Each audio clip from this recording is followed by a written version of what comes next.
Okay, so today we're going to break down an absolute masterclass in competition design. We're talking about the MrBeast challenge where 100 people fought for a private jet. Let's really dig into the game theory behind this whole insane spectacle. And what was at stake?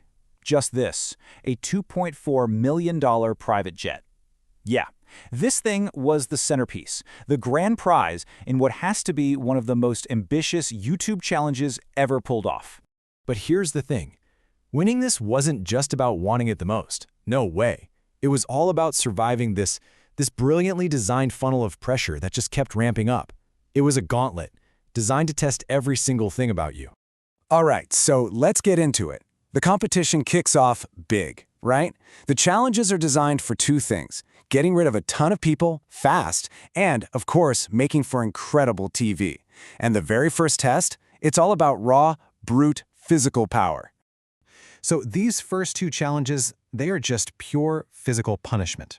I mean, their only purpose is to just slash the field, to take that group of 100 hopefuls and chop it all the way down to just 19 survivors. That's it. And this is where it gets really interesting. You'd think pure muscle would win, right? I mean, they had a former NFL player there, but it wasn't enough. In fact, it failed, like spectacularly. The people who made it through weren't necessarily the strongest. They were the ones who could think on their feet, adapt, and figure out a smarter way to handle the force being thrown at them.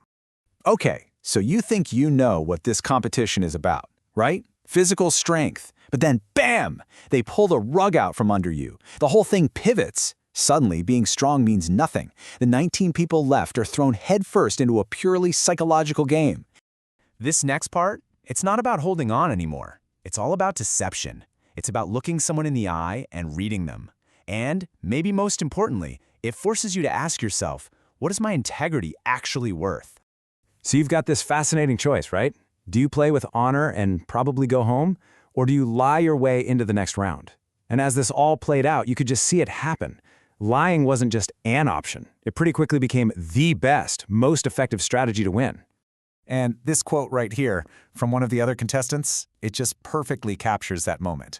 The moment the social fabric of the game just completely unraveled. And that set a really tense, super distrustful stage for what was about to happen next.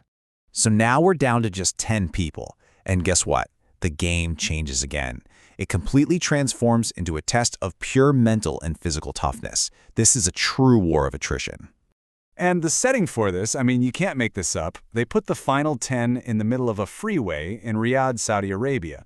So this brutal endurance test becomes this huge public spectacle, and it's one that's going to last for almost an entire day. Now, you can't just have them stand there forever, right? It would be a stalemate. So the producers were really clever here.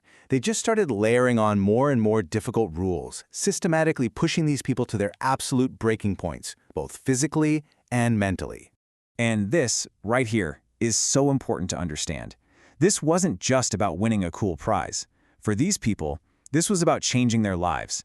It was about deeply personal family dreams. That's the real reason they held on for so long. Think about it, over 22 hours. 22 hours of non-stop pressure. One guy pushed himself so hard, he literally passed out while still standing. Just incredible. And that left just 3 finalists. Okay, so you think it's over, right? It's just about who can stand the longest. Nope. The game pivots one last time. It's not about endurance anymore. It's now a high-stakes, real-time negotiation. And then MrBeast drops this absolute bombshell. He tells the final 3 they have 1 hour, just 1 hour, to decide among themselves who wins the jet. And if they can't agree, all 3 of them walk away with nothing. It's a classic prisoner's dilemma, playing out for millions of dollars. And just like that, you have an immediate deadlock. Nobody wants to give in. It's that classic game theory problem, right? Where everyone acting in their own self-interest could mean that everybody loses. A total collective failure. The clock is ticking down, literally minutes to spare, and they finally make a pact.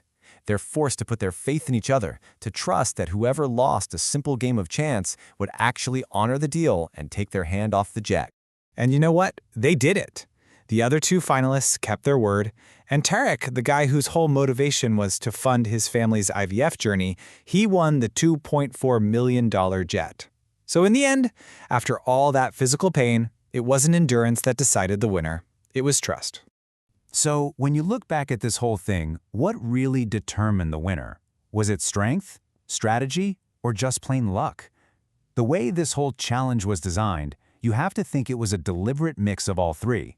It was built to produce a winner who wasn't just strong, but also smart and adaptable, and someone who, when it really mattered, in those final moments, was trustworthy.